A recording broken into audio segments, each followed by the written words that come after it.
Hey everybody, welcome back to Small Talk Japan. On this show, we talk about all things Japan in English. My name is Mitch, and these are my co-hosts. Natsuki. And Alex, hello. Hello. And today, we're coming at you live. Woo, live. Now, we're just trying this out. We'll see. We'll see what happens. We'll see how many times Natsuki says things that she's not supposed to say. Like somebody's name? No name dropping. No name dropping. All right, guys, today we have an interesting show. There is a new Netflix BBC kind of like cooperative show that came out called Giri and Haji. Mm-hmm. Have you guys seen this? No. Have you? No. But it's been recommended to me by lots of people. It's great. It's great. I mean, it's got all the because the BBC is in this as well, right? So you've got phenomenal acting, great locations, and you've got superstar Japanese actors in it, and it's just a really cool TV show. So I recommend it. It's in Japan, at least. I think it's on Netflix. I don't know about the UK or other countries. BBC it was on, I think. Maybe Yeah. Check it out. But Giri and Haji, and It's today unusual though, because like these big tie-ups with like international things. It's not happened for years, man. There's one called Shogun years ago. yeah. But I've never seen anything like that since then. I So- mean, the closest thing we got was the Netflix Naked Director, but Yeah. that wasn't really that much of a tie-up with other countries, but it was just a big like Netflix production yeah. Mhm. in Japan, and that was a big hit. But Giri and Haji, I think, is a little bit more of a serious tone to it, right? Yeah. But it's cool to see mainstream Japanese actors on British TV as well. It's quite an interesting, combi there. Well, what's his name is on a bunch of American movies. Ken Watanabe. Yeah. Right. He's in so many movies these days. I mean, he's just like synonymous with, if you need like a really cool Japanese guy, you just call him. Yeah. Is he in Giri Haji too? No. Oh, okay. No, maybe he should be then. Yeah. Kubozuka, my favorite, my used to favorite actor. He is in Pachigi. No, Ping Pong. Kubozuka. Ping Pong. The main character of Yeah, Ping yeah, Pong yeah. was in the Giri Haji. Oh, okay. Yeah, it's in the Giri Haji. Yeah, I thought I watched a few of the episodes, and I thought that the acting was really, really top notch. Compared to average Japanese TV shows, which, let's just be fair, they're not that great. The acting in Giri and Haji was really, really good. I think I don't know who directs it. I didn't really check, but it might be like a couple of directors going back and forth with different styles. Yeah. Because they go on location a lot to like Tokyo or like to London, and it's actually really cool. Nice. I'll definitely have to watch it. Yeah. And the great thing about it is because we three are mostly bilingual, we can watch it with no subtitles. And when they go back and forth between the two countries, it's like really interesting to just listen to it. Yeah. Seamless, right? Yeah. See, except for me, my level of Japanese is not good enough to really understand the really police, like legal words that they use sometimes. So then I'll cheat and use the subtitles. Yeah. But today, we're talking about not the TV show. We're talking about the concepts that named the TV show, Giri and Haji. So actually, I think from me and Alex's perspective, the concept of especially Giri, which is something that if you don't understand in Japan, you cannot do business here. It was for me anyways, it was a difficult concept to learn. What about you, Alex? Was it? Yeah, I mean, these kind of cultural concepts don't necessarily exist in our culture even. So translating the word directly you can do, but you don't get the nuance behind it. It's really, really hard to understand without Giri, for example, like it translates to what? Like obligation, duty? Yeah, obligation or duty would be a good word for it, yeah. Right, but that's not really what that means. It's not, it doesn't have the same connotations, right? So, Giri forms such a deep part of the Japanese psyche that it's not really explainable in one word. Yeah. An obligation has a different kind of, nuance in English as well, I think. Obligation almost feels like a tax, like something that you have to do grudgingly. But with Giri, it's not necessarily that at all. First, well, let's just talk. Let's have a very simple example of what Giri is. Like, for example, we just recently had Valentine's Day, so we have Giri Choco, Yeah. right? Mm. Which is like, what is that? Natsuki? Giri Choco. Giri choco is like, suppose I don't like you. Natsuki's on the show today, guys. Suppose. Suppose I don't like you. Yeah. But you doing the good things for me Mm-hmm. every day, not like normal days. So it makes me feel like I have to give you my chocolate to show my thankness. Do you understand what I mean? Your gratitude, right? Gratitude. Yeah, I mean that's in its basic form. It's like giving back or showing service or appreciation to someone who you've received something from. Yeah, if you do the good thing for me, it makes me feel like I have to give you back. Yeah, and this is not something that you learn in school, right? This is just something that you naturally. It actually we learn at school too. Okay. The dotoku. How do you say dotoku in English? Ethics class. Ethics, yeah. Moral Ethics education. class, yeah. moral education. Yeah, like if you got receive something nice, you have to give them back. Yeah. So what did you learn? Just that, like if you get something, give back. Yeah, like like we read a lot of those kind of stories. So you learn by example. So examples. Alex, what would you, if you were explaining to someone who just got off the plane? Right. So Giri is a hard concept. Unless you kind of experience it in the kind of natural environment, it's really hard to get a handle on exactly what it means.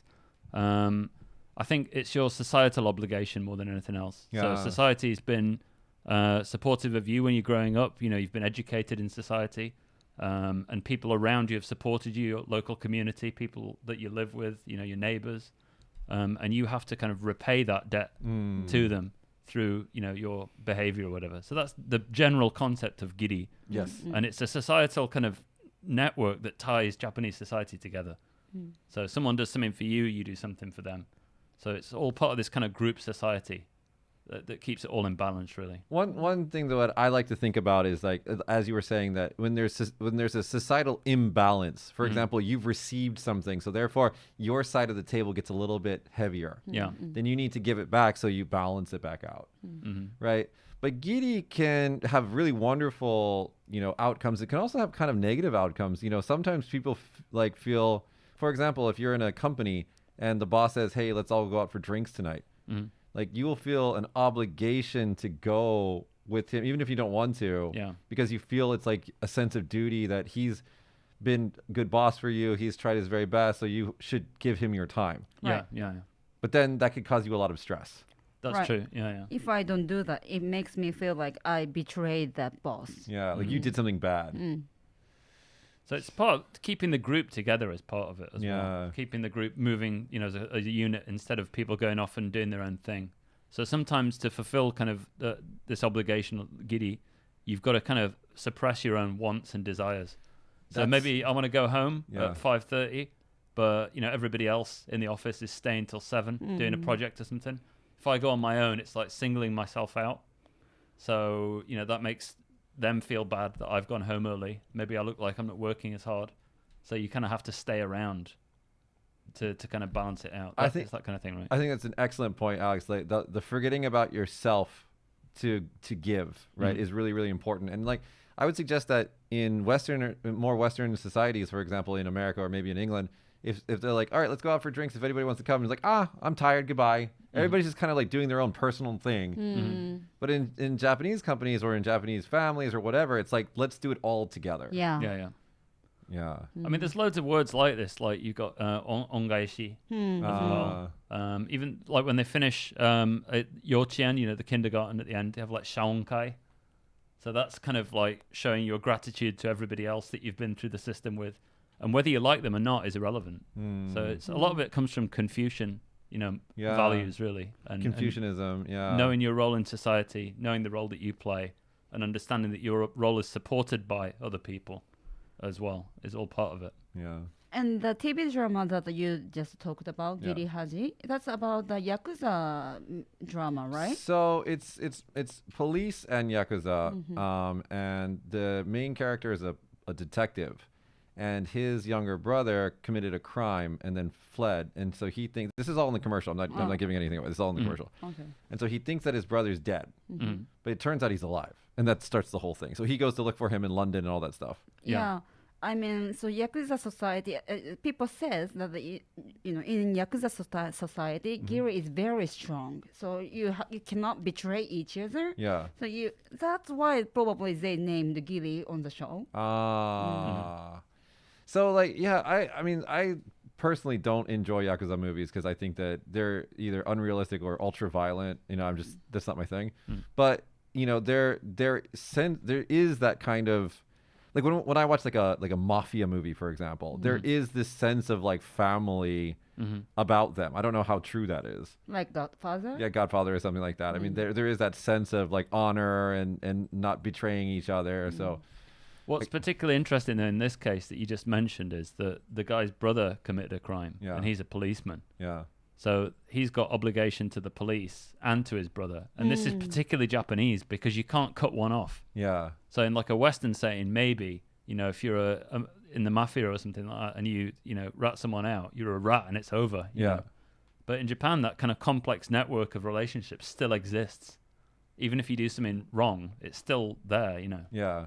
And like it's very hard to get kicked out of that group that you're in. And also, you mentioned with the family thing, sometimes and we're getting into the Haji part of this, but the shame, if you do something wrong, that can not just reflect on you, it can reflect on your company, it can reflect on your friends, and it can reflect on your family. Yeah. Right? So it goes deeper than just you. Right. Yeah. I mean, the smallest unit of responsibility in the Edo period, like, when the samurai were around and stuff like that, was the family. It wasn't the individual. Really? Yeah. So the family would be punished for anything that you did. And because that existed, it kept people from committing crimes because everybody's watching everybody else. So that's how the social order was maintained. And that's kind of like stayed on to modern society in a way. In what way? How do you mean? So, for example, if you're living in the countryside, like, I don't live in the countryside, but I'm on the edge of the city. Oh, no. Can I just tell you, like, when I was going to Alex's house the other week, like, we were driving, and then we just kept driving, and then and I was like, do you live in the city? Where do you live? Edge. Yeah. The edge. On the edge of the city, up a mountain. So far. But, for example, if you take your rubbish out on the wrong day, you're inconveniencing everybody else in that area. Okay? So wait, can we first, for those people who don't understand the Japanese way of taking out trash, so they have like a trash area, and you're only supposed to take it out within a few hours of the pickup. So our area is different. So you're only allowed to use the trash collection area if you are part of the hang, the area that pays for it. So if you don't pay, what's going to happen? You can't use it. You can't throw your rubbish out. So you have to be part of Chonaikai, which is the residents association. God, so it'd be like an HOA, homeowners association kind of thing, right? So if you're not part of that and you put your rubbish in there, it'll be taken out, taken back to your house with a label stuck on it. Oh my God! So saying everybody knows where. Everybody knows who threw what out. Yeah. Do you have to write your name on your trash bags? No, but the local somebody, old women, know who threw what away. They know everybody's trash, and they'll find you. The trash investigators. It will come back to your house. But so if you choose the wrong day, because there's different days for every kind of rubbish, right? Burnable day and bottles and cans or whatever. Right. And if you put it out on the wrong day for a start, that's a massive no-no. Because somebody else will have to then take it out and take it back to your house and find out who it is. By the way, it's his case. Yeah. Not my neighbor's. Yeah. It's a bit easier in the city. Big cities, they don't have this so much. Yeah, I mean, like in the big apartment towers and stuff like that, people, I think, are way looser because it's harder to figure out who did it. Yeah. But in your situation, it's easy to figure out who did it. So that ties into this concept of Haji, right? Because, it's your shame that you've inconvenienced everybody else by not following the rules and not carrying out your obligation, your duty to put out the trash at the right time. So in my case, usually on Tuesdays, it comes late in the afternoon. But on national holidays, the time changes to the morning.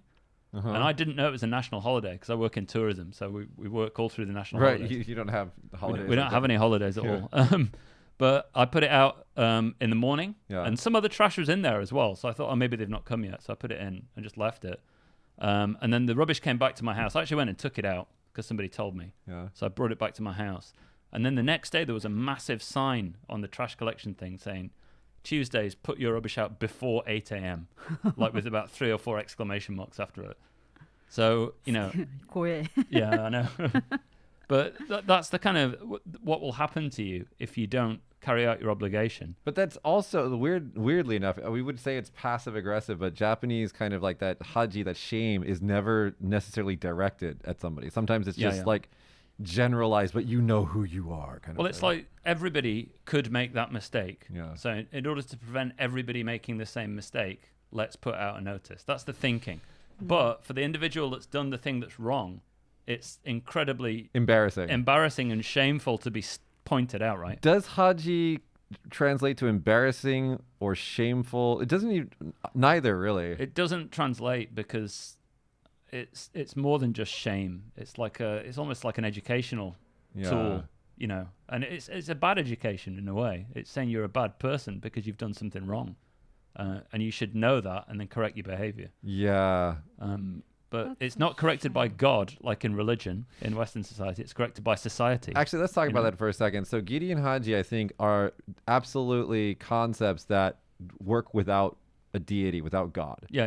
Mm-hmm. Whereas I think that in the Christian cultures around the world, we think that God is watching us. And so when we do something wrong, it's not an affliction on, well, it is an affliction on people around us, but more so than that, God will see that no matter what.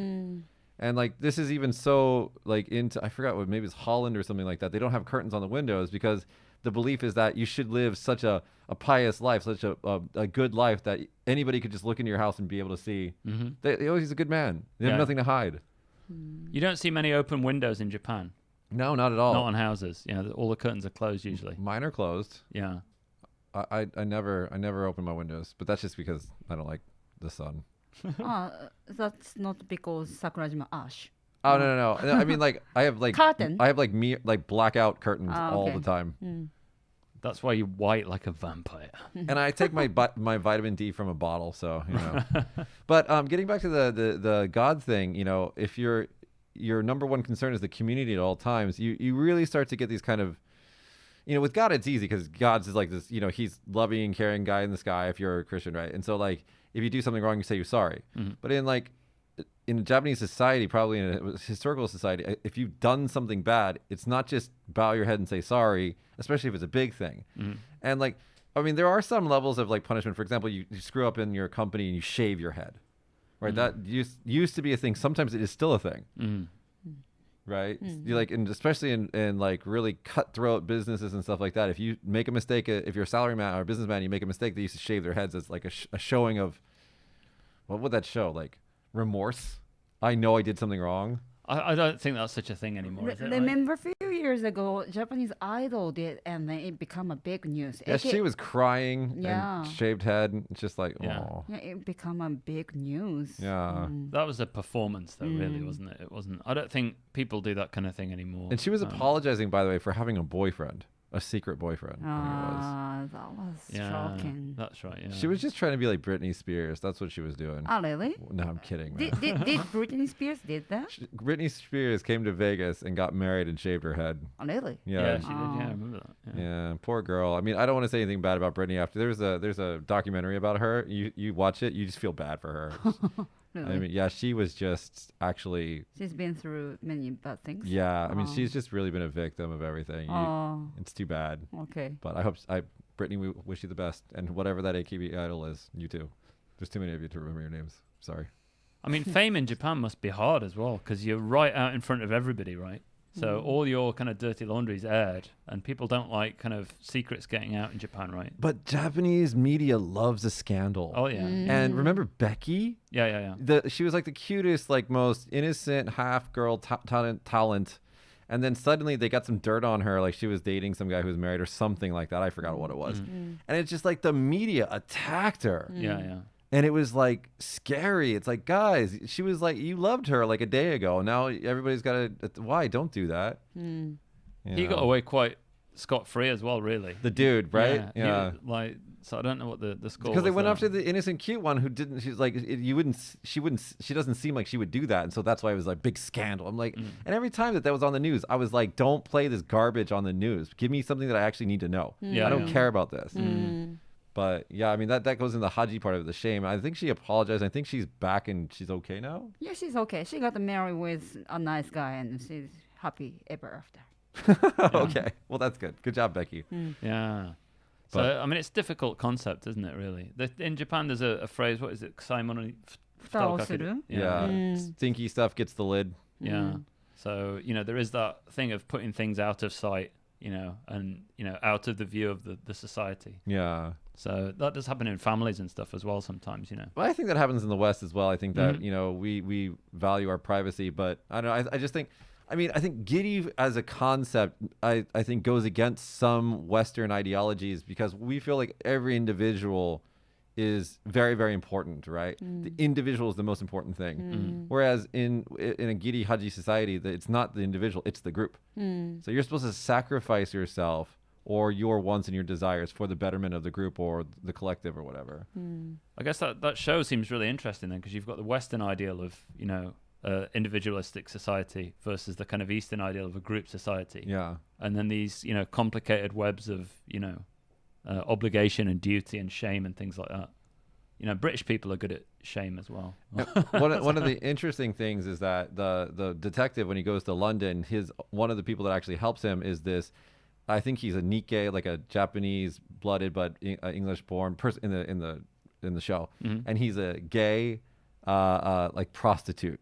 Right. Okay. And so you've got like this very serious Japanese detective who's going to look for his brother, and he like enlists like a gay prostitute with like basically my color hair, and like it's like frosted on the top, and it's just the dynamic between those two is so funny. Yeah. You gotta watch it. It's just really interesting. I mean, it's really good acting. Unfortunately, that character that plays the gay prostitute or whatever his name is, his Japanese is kind of crap, but he supposedly he tries to speak really well, but Right.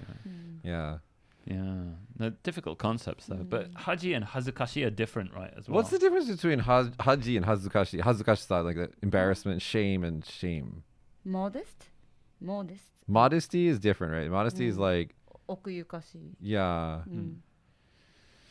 So like if you are outside and you I don't know like you step in dog poop, that's Hazukashi, right? Yeah. That's hazukashi. Yeah.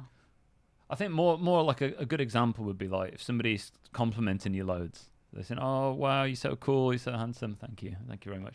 But if somebody says stuff like, Japanese people go, hazukashi.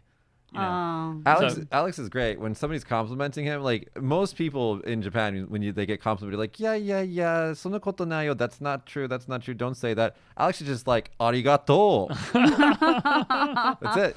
That depends on the situation. Actually, I do the the I'm embarrassed. kidding. I'm kidding. But the Hugh Grant thing. If it's with friends and somebody compliments him, he just says arigato, like it's just done. Like Hazukashi. How do you say that in English? No. You're making me blush, or you're embarrassing me. You're embarrassing me. Yeah. But that's not embarrassing, でしょ? Because people are complimenting. So that's not the same as Haji, right? So when people say Hazukashi, I think it means like because you're being singled out from the group as being particularly good at something or particularly something. That's embarrassing to say, no, I'm not that different to everybody else. That's the kind of thing, bringing it back, right? So this goes into, there was the figure skater, what's his name? The darling that everybody likes, the Japanese one. Hanyu. Oh. Yeah. Hanyu. That guy. There's a scene where I think he's number 1 and another Japanese skater was number 2 and maybe a French guy was number 3. He's like standing on the podiums, on the little platforms, and he just grabs them and gets them back up to the top number 1 podium, and he just like, it's like the 3 of them on the top. Yeah.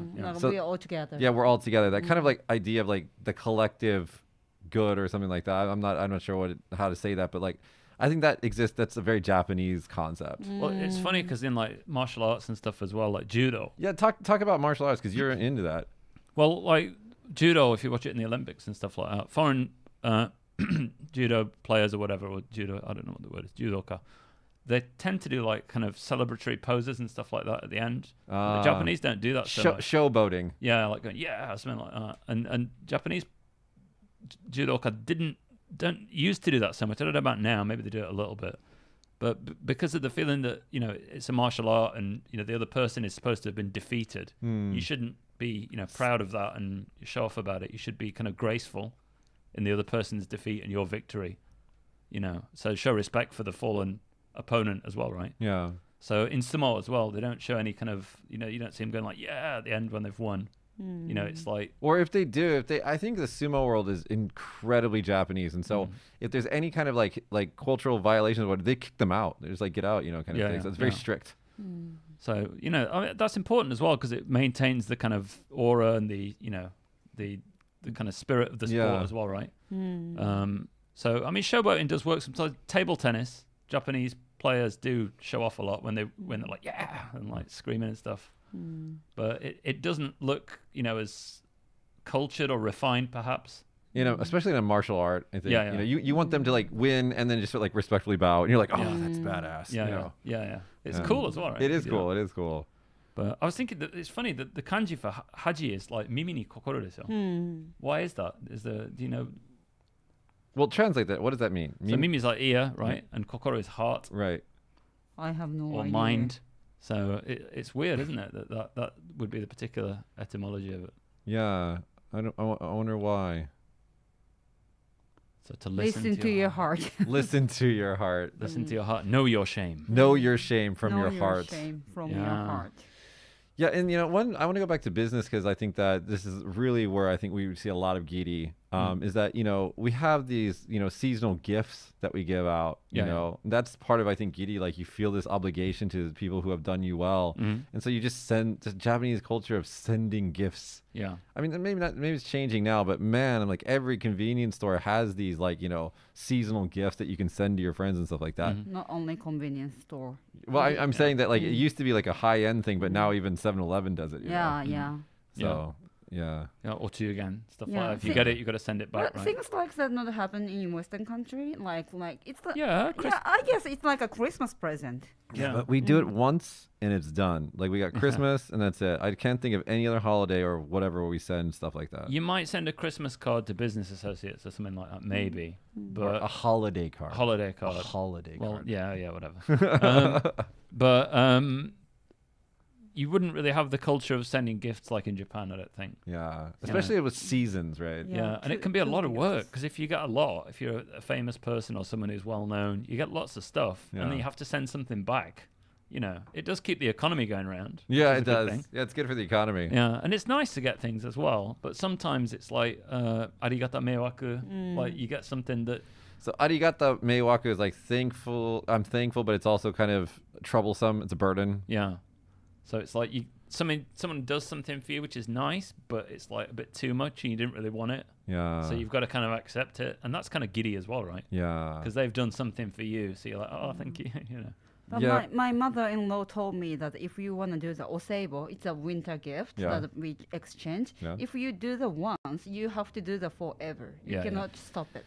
Yeah, and so if you don't want to do it, you just don't do it, and that's what she told me. I think that makes total sense. Just you don't want to do it, you don't do it. But it's the same thing about weddings, for example. You go to a wedding, you give your money for when in Japanese weddings you go and you pay the couple for the wedding. Mm-hmm. Usually $300 or some yen, 30,000 yen, or 50,000 yen, or however much, depending on how important you are. And then they give you a gift back. Yeah. So you're basically buying a gift from them, but the gift is crap. Always crap. It's always a bad gift. Yeah. So every time, and then now they got these catalogs. This is a good thing. Now you get these catalogs full of cheap crap. That's just like, it's basically like 100 yen store stuff. Yeah. And then you order what you want. I just throw the book away. When I had a wedding, and I mean after the wedding, some people gave me money for the celebration, and then they told me that I don't have to give them back the gift. Mm-hmm. Oh, okay. So I followed what they said. And they were disappointed. And then I told about it to my friends and family, and then they got pissed off. I'm like, what are you thinking? They said they don't need a gift. You are supposed to give them back, like 50%. Yeah. I mean, it's... So maybe I'm Haji. So the most amazing exchange of Japanese giri or obligation or whatever I've seen is you have a wedding, so you invite someone from far away. Mm-hmm. So they come to your wedding, they pay the whatever, $300 or whatever to get in, and then they get a gift back from you, and they get cash for the travel expenses. So it basically evens out to an zero net. There's no change more. or Yeah. more. Yeah. And you're just like, what is all that for? Yeah, that's my point. But yeah, I don't know. Giri, I mean, I think more than Kaji, I think is just like a natural feeling of like, I don't want to keep using the word shame, but you know, like you did something that you shouldn't have done. But Giri, I think, is a super incredibly difficult system of rules that you just need to know when you're supposed to return something. Well, you've got to kind of work out when you're obliged to somebody, right? Yeah. And for example, your landlord, you know, might have given you a discount right at the start or something like that. You got to remember that until you leave that building Forever. you know, and then, you know, return that as a gift or something like that. So you've got to remember this complex web of relationships over a very long time, you know, because it's expectation. That's what it is essentially. People expect things. Yeah. It's true. If they have an expectation that isn't met, they get very disappointed. Right, And they won't right. get angry. That's the thing, right? It's always kind of a quiet passive aggressiveness. Yeah, that comes out of there's it. very rarely explosive like face-to-face arguments and whatever, like that kind of conflict in Japan. It's almost always, like you said, like a they say Daisen, like Cold War. It's just like this like entrenched and just all very, you have to sense what's going on. Well, you see this a lot in the service industry as well, because Japanese guests don't complain. They don't say what they want first, because they've got expectations and they expect them to be met, and then they don't complain afterwards. But when they get on TripAdvisor or Afterwards. whatever afterwards, it's all comes out. You know what I mean? Yeah, So, that's true. That's true. yeah. We don't say that. I hear the nationality of England and Japan is similar. Is that things happen in England too? A bit. You know, not showing off and trying to be, you know, respectful and things like that is kind of similar. So Americans to us kind of seem a bit like, you know, they're quite happy to talk about their achievements, like what they've done. You know, I done this, I done that. You know, I can do this, I can do that. It's a true thing. But British people don't really do that. So before, like, I heard this story of some TV executives that went over to America, and they were going like, when we get over there, we're going to show the Yanks what for in this meeting. We're going to tell them how things are run over in our country. And then they went over there and they actually got in the meeting and just didn't say anything because the Americans were so kind of forward and. Yeah, No. Americans can be very pushy, but usually it's friendly pushiness. Yeah. But it can be, yeah. It's a bit overbearing, to be honest. The other day I had to write my bio for a project that we're working on, and it was like I felt like I shouldn't write it because I've been living here for so long that I'm not used to doing that anymore. Yeah. So it's really hard to come up with the right words to figure out, you know, how do I list my accomplishments. Well, it's hard in today's society because, like, there's a Japanese phrase, what is it? No no arutaka tsumeo kaksu. So the talented eagle hides its claws. So any, you know, skill that you have, you shouldn't show off about. You should keep it quiet. And then when the time comes to show it, you'll just do it. And people will be impressed, right? Which is so opposite of Western thinking on this. But even now, like in business and things like that, you do have to promote what you have. Yeah. Otherwise, people won't understand how good it is, right? And they won't come in the first place. So the balance of those two things is so hard in Japan. Doing Really, it in really Japan hard. is really difficult. Doing it in the West, you just promote. Self-promotion is like you know, it's a way of life. But yeah, here it's like, oh, you're just full of yourself, and I don't want to have anything to do with you, kind of thing. Yeah.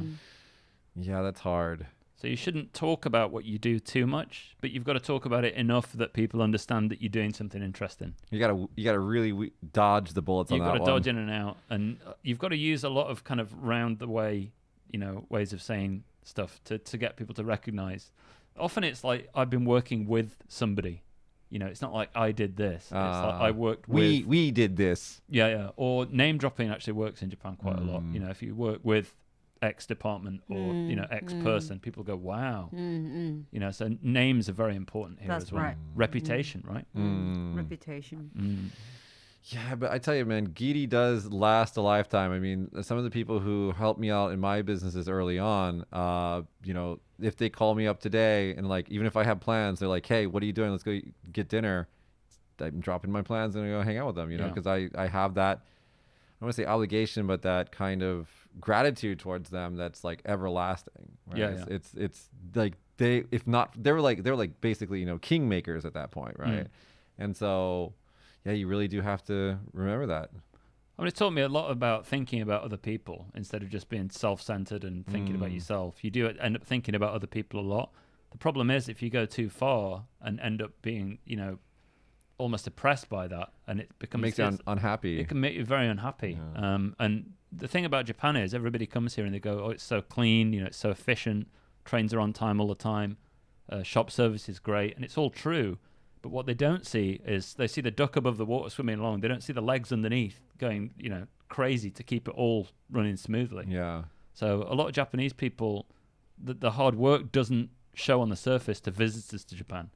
So you've got to remember that this society's founded on that. There's an awful lot of hard work underneath it. Long hours, working almost every single day. There's a lot of hard work. And one of going along those lines, what happens when they screw up, when there's failure, that's when we get into, I think, what Haji is really about is that once there's failure for some, historically speaking, it's changing now, but historically speaking, failure was just not accepted. Like if you failed, it was like game over.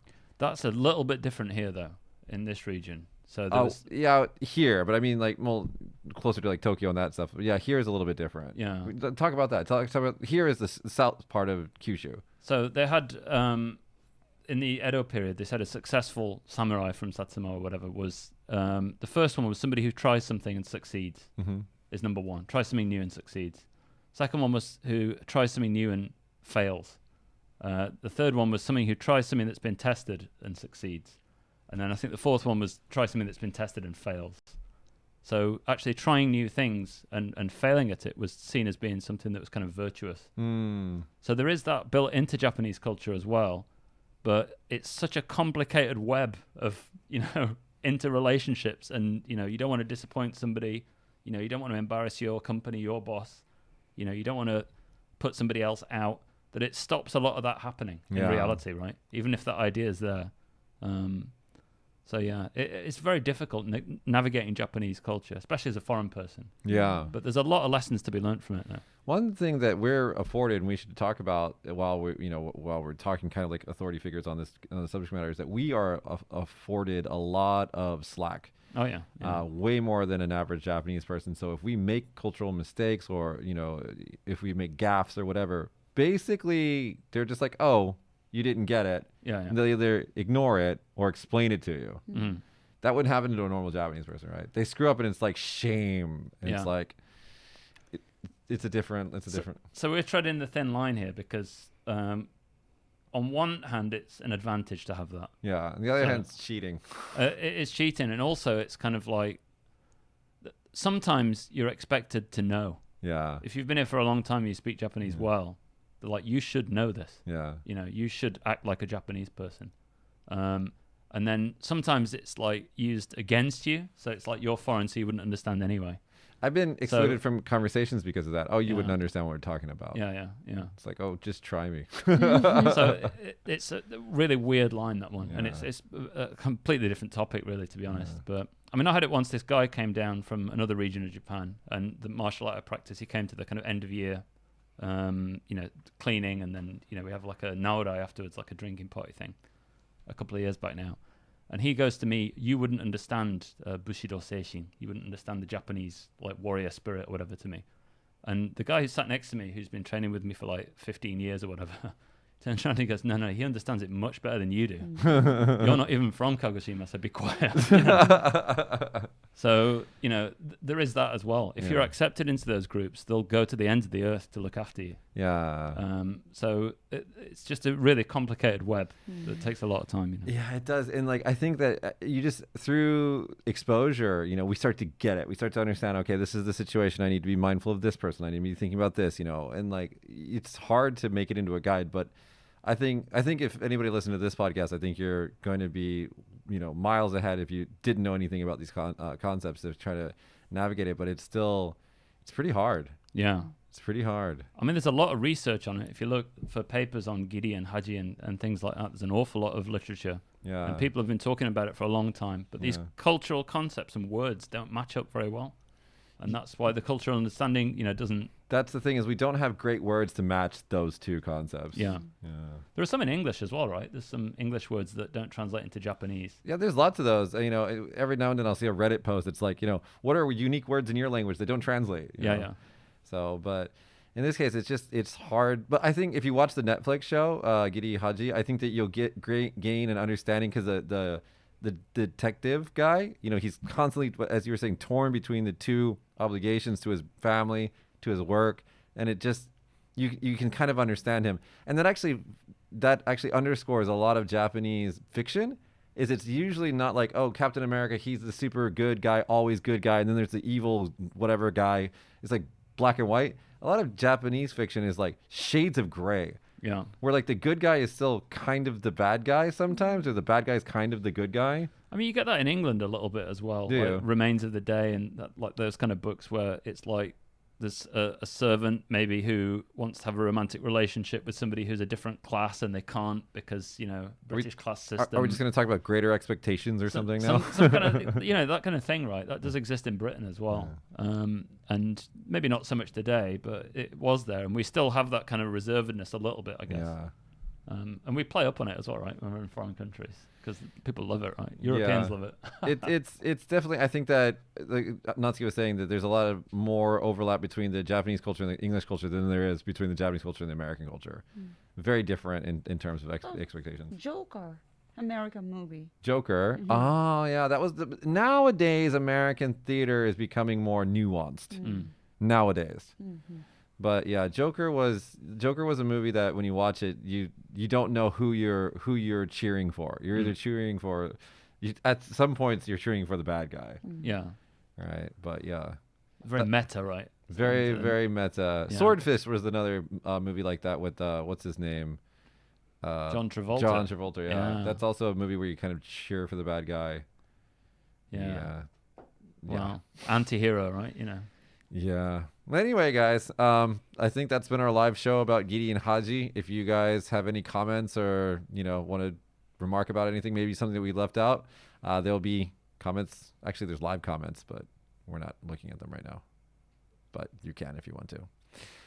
Also, if you guys want to, tell us what you think about this live format where you guys can actually communicate with us, let us know. And, it'd be cool. All right. Natsuki, you didn't name drop anyone today. I'm so proud of you. Thank you. I did a good job. Your pink eyes got better as well. Yeah, but I gonna have to wear glasses.